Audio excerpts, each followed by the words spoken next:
దయచేసి అందరినీ కోరుతున్నా, it is a historical occasion.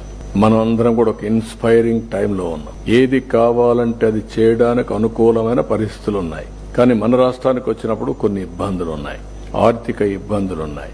10 లక్షల కోట్లకి డెట్ సర్వీసింగ్ చేయాలి.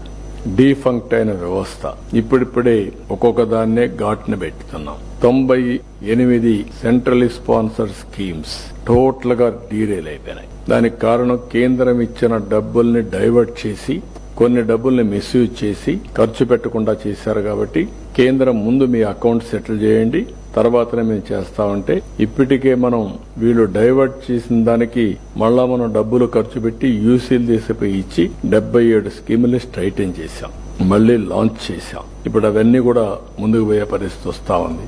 జేజేఎం మీ అందరికి ఒక ఐడియా ఉండాలి.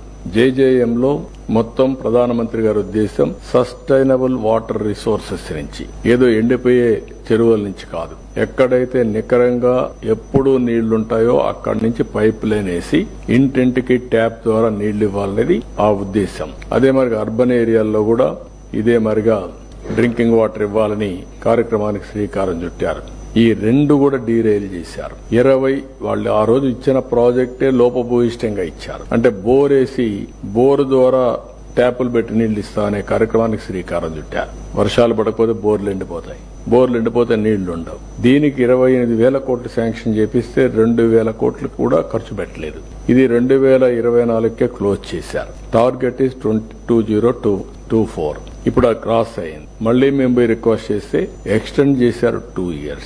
ఇంకా కూడా పూర్తిగా శాంక్షన్ చేయలేదు. మామూలుగా వేరే రాష్ట్రాలు 1 lakh crores తక్కువ కాకుండా జల్ జీవన్ మిషన్ చేస్తే, మన రాష్ట్రానికి వచ్చినప్పుడు 28,000 కోట్లకు శాంక్షన్ చేసుకుని 2,000 కోట్లు ఖర్చు పెట్టకుండా దెబ్బతీసే పరిస్థితికి వచ్చారు. ఇలాంటి కొన్ని మాత్రం నేను మీ దృష్టికి తీసుకొస్తున్నాను. ఇంక ఇండస్ట్రీస్ మీ అందరికి ఐడియా ఉంది.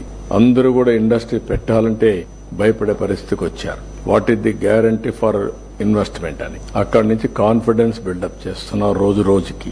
కాబట్టి మనం సమస్యలున్నాయి, సమస్యల్ని తీరిపోయినాయని చెప్పడం లేదు, నేనేదో రోజు ఈ పిక్చర్ని ఇవ్వడం లేదు. అదే సమయంలో సమస్యలు ఉన్నాయి కాబట్టి మనం ఏం చేయకుండా ఉంటామంటే కరెక్ట్ కాదు. చూసారు కదండి, మరి ఈ వీడియో కనుక మీకు నచ్చినట్లయితే ఒక లైక్ కొట్టేసి మీ అభిప్రాయాన్ని కూడా కామెంట్ బాక్స్ లో తెలియజేస్తూ ఇలాంటి ఇంట్రెస్టింగ్ అప్డేట్స్ కోసం మా ఛానల్ ని సబ్స్క్రైబ్ చేసుకోండి.